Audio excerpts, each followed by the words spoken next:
네, 귀한 찬양 감사를 드립니다. 인간 치유의 심리학이라는 책을 쓴 폴 투니어가 이런 말을 했습니다. 인생이 인생되기 위해서는 대화가 필수적이다라고 말을 했답니다. 사람은 대화할, 이야기할 상대가 있어야 한다는 것이죠. 결국 사람은 혼자 살 수 없다는 것입니다. 우리가 대화라고 하는 것을 생각할 때 흔히들 수평적인 대화를 생각하기 쉽습니다. 그렇지 않습니까?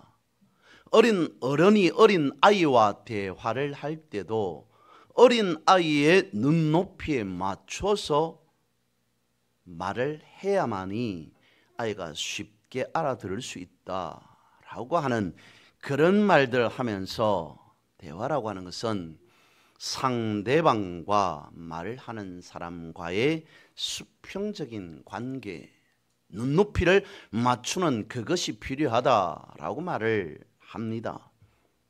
틀리지 않았습니다. 맞는 말입니다. 그런데 살아가다 보면 늘 언제나 수평적인 대화, 눈높이에 맞는 그 이야기만 있는 것이 아니더라는 것이죠.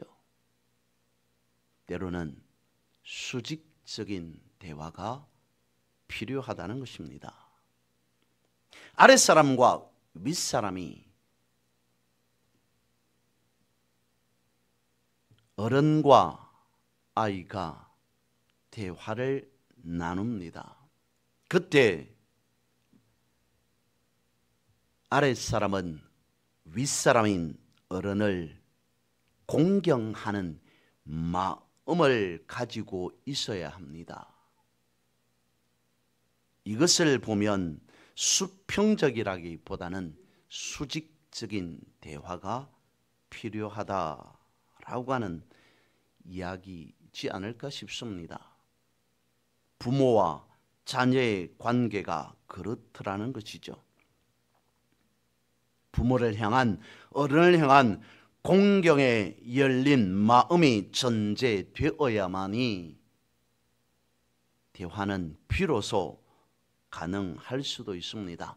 물론 윗사람도 아랫사람에 대한 너그러움은 당연히 필요하겠죠.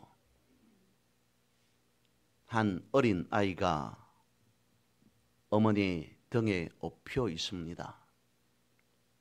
등에 업힌 어린 아이는 혼자 잘 놀다가도 별안간 어머니 등에서 보채기 시작합니다. 무엇이 마음에 안 들었던지, 왜 그랬는지 조차도 모른 채 어린 아이는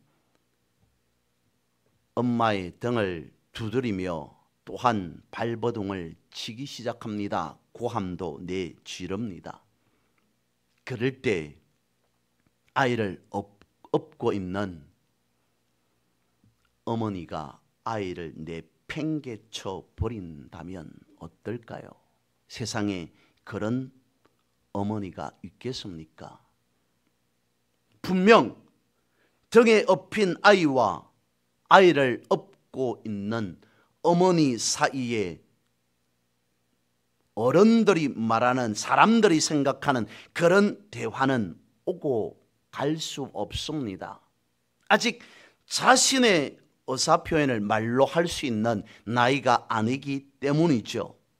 하지만 대화라고 하는 것은 이어지지 않을지라도 아이가 등에 업혀서 발버둥을 칩니다. 어머니는 달래기도 하고 여러 가지 방법을 쓰겠죠.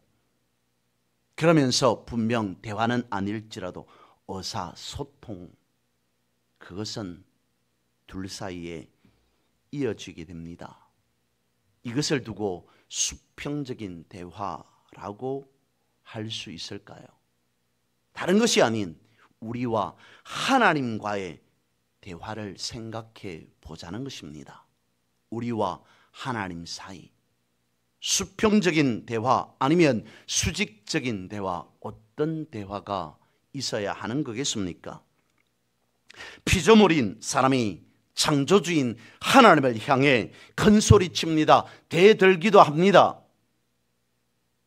때로는 살아가면서 하나님을 원망하고 불평하기도 하더라는 것이죠.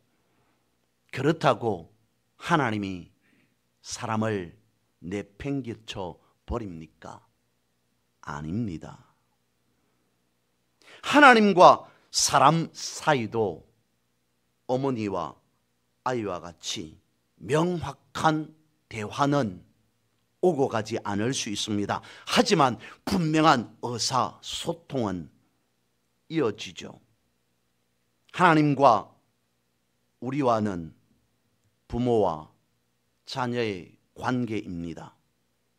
이 관계가 명확하게 되어지기 위해서는 어쩌면 수평적이라기보다는 수직적인 대화로서의 그 관계가 필요치 않을까 싶습니다. 칼뱅이 이런 말을 했습니다. 하나님께 대한 지식이 없는 사람에 대한 지식이 있을 수 없다. 하나님을 알지 못하면 사람인 우리를 알 수 없다. 그러니까 여기에서 하는 말은 그 말이지 않을까 싶습니다. 하나님을 우리가 아버지로 알아야만이 비로소 사람인 우리가 하나님의 자녀 되었음을 알게 된다는 것이죠. 두 사람이 있습니다. 서로가 서로를 알아가는 것 분명 필요합니다. 그래야만이 친구로 지내든 누구로 지내든 서로 가깝게 지낼 수 있습니다. 당연합니다. 부모와 자녀는 어떻습니까?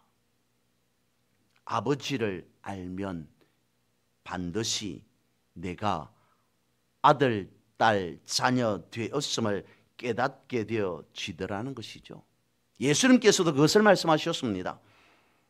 예수님께서 말씀하시는 하나님은 어떤 하나님이었을까요? 계시의 하나님, 내지는 만나 주시는 하나님, 예수님께서 말씀하셨던 아버지 하나님, 그것을 설명하는 데 있어서는 수평적이었을까요? 아니면 수직적인 하나님이었을까요? 이런 거였습니다. 유대 사람들에게 있어서 하나님은 율법적인 하나님, 내지는 심판 하나님, 심판하시는 하나님으로 저들은 인식했습니다. 헬라 사람들도 마찬가지였습니다. 너무 사람과 멀리 계셔서 아무리 손을 우리가 뻗친다 할지라도 손 닿지 못하는 곳에 계시는 하나님, 너무 멀리 계시는 하나님으로 인식했습니다. 그런 측면에서 예수님께서 보여주시는 하나님, 어떤 하나님이었다고요? 찾아오시는 하나님, 만나주시는 하나님, 함께 하시는 하나님, 그것을 예수님께서 말씀하셨습니다. 예수님이 말씀하신 하나님은 어떤 모습으로 만나주셨고 함께 하셨을까요? 예수님께서 말씀하신 하나님에 대한 비유들을 보면 때로는 기다리는 하나님의 모습으로 등장하기도 합니다. 다름 아닌 탕자의 비유에서 그렇죠. 집 나간 아들을 아버지는 하염없이 그 아들이 언제 돌아올지, 아니 돌아올지 말지조차도 모르면서 아버지는 기다리고 또 기다립니다. 그리고 예수님께서는 잃어버린 양에 대한 비유, 잃어버린 동전에 대한 비유, 그것을 말씀하시면서 하나님에 대한 그 의미도 포함시켰습니다. 잃어버린 양을 찾을 때까지, 잃어버린 동전을 찾을 때까지 찾으시는 하나님, 그 하나님은 어떤 하나님일까요? 자비의 하나님, 그리고 용서의 하나님, 때로는 기다리시는 하나님, 그리고 또 때로는 찾아오시는, 찾으시는 하나님의 모습 속엔 분명 부모의 마음이 들어가 있다는 거죠. 왜 그렇습니까? 탕자가 회개했기 때문에 아버지가 기다렸습니까? 집 나간 그 순간부터 그 아들이 아버지 자신에게 어떻게 대했던지 간에, 무슨 말을 했던지 간에, 그리고 돌아서서 가버렸던지 간에, 그럼에도 아버지는 기다리고 또 기다렸습니다. 아들이 회개했기 때문에 기다린 것 아니었습니다. 하나님을 불렀기 때문에 찾으신 것 아니었습니다. 감히 하나님의 이름조차도 부르지 못하는 그런 처지에 놓였을 때, 그때부터 하나님은 기다리셨고 찾으시는 하나님이었습니다. 그래서 자비의 하나님, 용서의 하나님, 이 하나님에 대한 표현이 다름 아닌 아버지 하나님으로 성경은, 예수님은 말씀하시더라는 겁니다. 이런 아버지에 대해 성경은 여러 곳에서 말씀하고 있죠. 이 아버지는 사랑의 아버지요, 그리고 인자한 아버지요, 긍휼이 많으신 아버지였습니다. 특별히 하나님 아버지는 대화하기를 원하시는 아버지였습니다. 만나기를 원하시는 아버지, 찾아오시는 아버지, 그 아버지는 우리와 친하게, 우리와 가깝게 지내고자 하시는 아버지였다는 것이죠. 호세아서 6장 6절 말씀을 읽어봅니다. 내가 반기는 것은 재물이 아니라 사랑이다. 재물을 바치기 전에 이 하나님의 마음을 먼저 알아다오. 공동 번역에 이렇게 되어 있습니다. 하나님은 사람인 우리를 향해 말씀하시면서, 내가 반기는 것은, 내가 즐기는 것은, 내가 기뻐하는 것은, 내가 정녕 원하는 것은 무엇이라고요? 사랑이다. 재물을 바치기 전에 이 하나님의 마음을 먼저 알아다오. 하나님의 마음이 어떠한지 그것을 알아주기를 원하신다. 이는 대화하기를 원하신다. 가깝게 지내기를 원하신다. 우리를 향해 끊임없이 찾으시고 기다리시고 또한 다가오시는 하나님. 그래서 하나님 아버지가 자녀인 우리에게 소원하는 것이 있다면 그것은 대화하기를 원하는, 성경의 말씀대로 보면 마음을 알아주기를 원하는 그것이라고 말씀하고 있습니다. 아버지의 마음을 헤아리고 그 깊은 뜻을 깨닫는 것, 그것이 자녀로서 가져야 할 마땅한 효도리라고 말할 수 있을 것 같습니다. 오늘 본문의 말씀을 살펴봅니다. 2절과 4절은 이렇게 말씀하고 있습니다. 하늘이여 들으라, 땅이여 귀를 기울이라. 여호와께서 말씀하시기를 내가 자식을 양육하였거늘 그들이 나를 거역하였도다. 소는 그 인자를 알고 나귀는 주인의 구유를 알건만은 이스라엘은 알지 못하고 나의 백성은 깨닫지 못하는도다. 그러면서 4절에 가서 행위가 부패한 자식이다 라고 말씀하고 있습니다. 본문의 말씀을 보면 큰 책망으로 보입니다. 하지만 그 안에는 엄청난 사랑이 담겨져 있습니다. 분명 본문의 말씀은 탄식과 책망의 말씀이 맞습니다. 하나님께서 이스라엘 백성들을 바라보실 때 너무나 답답하여 하신 말씀입니다. 뭐라고 말씀하고 있습니까? 소는 임자를 알고 나귀는 구유를 아는데, 소나 나귀와 같은 짐승도 자신이 무엇을 해야 되는지, 어떤 처지에 있는지 그것을 아는데 뭐라고 말씀하고 있습니까? 내 자식들은 나를 모른다. 패역한 자식이다. 슬프다. 범죄한 나라요. 행위가 부패한 자식이로다. 말씀의 그 깊은 곳으로 들어가 보면 탄식하시는 하나님, 그 마음을 알 수 있을 것 같습니다. 왜 그렇습니까? 아버지이기 때문에. 남이 아닌, 다른 사람이 아닌 아버지이기 때문에 자녀 이스라엘이 잘못되었다는 것을 아시는 하나님, 제대로 온전하게 살아가기를 원하시는 하나님. 그래서 본문 속에 말씀하고 있는 그 하나님의 마음은 간절한 아버지 사랑의 마음이 아니냐는 것이죠. 다시 호세아서 6장 1절 말씀을 봅니다. 오라 우리가 여호와께로 돌아가자. 여호와께서 우리를 찢으셨으나 도로 낫게 하실 것이요 우리를 치셨으나 싸매어 주실 것입니다. 공의의 하나님에 대해서 말씀하고 있는 것 같습니다. 호세아서 6장 1절에 분명 말씀하고 있습니다. 거기에는 진노가 있습니다. 징계가 있습니다. 그러나 그 속에 역시 담긴 하나님의 마음은 어떠할까요?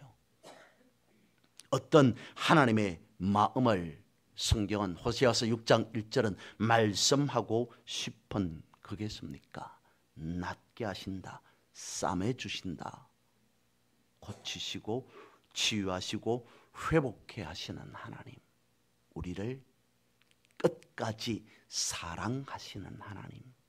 오늘 본문의 말씀 5절 6절을 봅니다. 너희가 어찌하여 매를 더 맞으려고 폐역을 거듭하느냐. 온 머리는 병들었고 온 마음은 피곤하였으며 발바닥에서 머리까지 성한 곳이 없이 상한 것과 터진 것과 새로 맞은 흔적뿐이거늘 그것을 짜며 싸매며 기름으로 부드럽게 함을 받지 못하였도다. 징계가 있습니다. 진노가 있습니다. 그래서 정신 차릴 만도 합니다. 근데 어떻습니까? 이미 맞았습니다. 그로 인해 상처가 났습니다. 그 상처를 아직 제대로 싸매지도 못했습니다. 상처가 치유되지도 않았습니다. 상처가 낫기도 전에 뭐라고요? 또 패역한 짓을 벌입니다. 아버지이기에 바른 길을 가도록 고쳐 주어야 하기에 때려야 하겠는데 이제 때릴 곳이 없습니다. 맞을 자가 아픈 것이 아니라 때릴 자가 오히려 더 아파합니다. 눈물을 흘립니다. 어찌 더 맞고자 하느냐? 어찌 내가 너희들을 더 때릴 수 있겠느냐? 아버지의 하나님의 애끓는 모습이 본문에서 그렇게 기록되어져 있습니다. 하나님은 그렇습니다. 잘못했다고 따지고 나무라는 것이 아니었습니다. 애끓는 부모의 마음과 같이 말씀하고 있습니다. 이것이 하나님 아버지의 마음이라고 하는 것이죠. 하나님은 공의로우시기에 자녀들이 잘못했으면 반드시 분명히 거기에 응당한 대가를 주어야 합니다. 징계할 수밖에 없으나 그러나 그 징계 속에 담겨져 있는 것은 다름 아닌 사랑이었다는 것이죠. 우리는 어떻습니까? 우리는 생각합니다. 때로는 하나님으로부터 징계를 받고 괴로워합니다. 하나님으로부터 벌을 받습니다.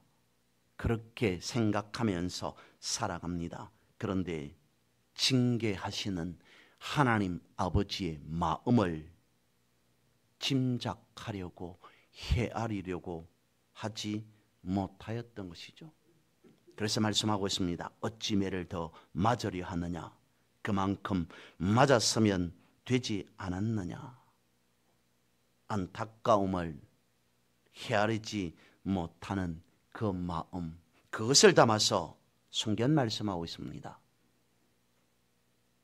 하나님께서 우리에게 하시고자 하는 진솔한 마음, 그것을 출애굽기 19장 4절은 이렇게 말씀하고 있습니다.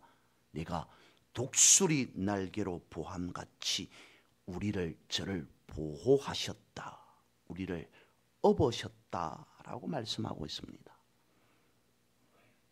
앞서 말씀드린 바와 같이 아무리 내 아이가 등에 엎혀서 보채고 발부둥치고 업고 있는 어머니인 자신의 등을 두드린다 할지라도 어머니는 그 아이를 절대로 등에서 내려놓지 않습니다. 하나님의 절대적인 사랑, 그것은 자기 희생이 담겨 있습니다. 다름 아닌 십자가에서 말입니다. 성경에서 볼 수 있는 아버지의 사랑 가운데에 아버지인 다윗의 마음을 바라봅니다. 그 마음은 다름 아닌 희생적인 사랑, 그것을 가지고 있는 아버지가 바로 다윗이었습니다. 압살롬 아들이 아버지가 가지고 있는 그 왕위를 빼앗으려고 모반을 일으킵니다.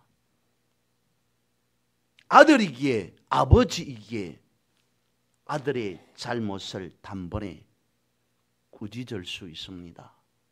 그렇게 하지 못하도록 혼을 낼 수 있습니다. 그런데 아버지는, 다윗은 왕궁을 떠나 피신합니다. 무서워서가 아닌, 어쩌면 부끄러운 마음도 있었겠죠.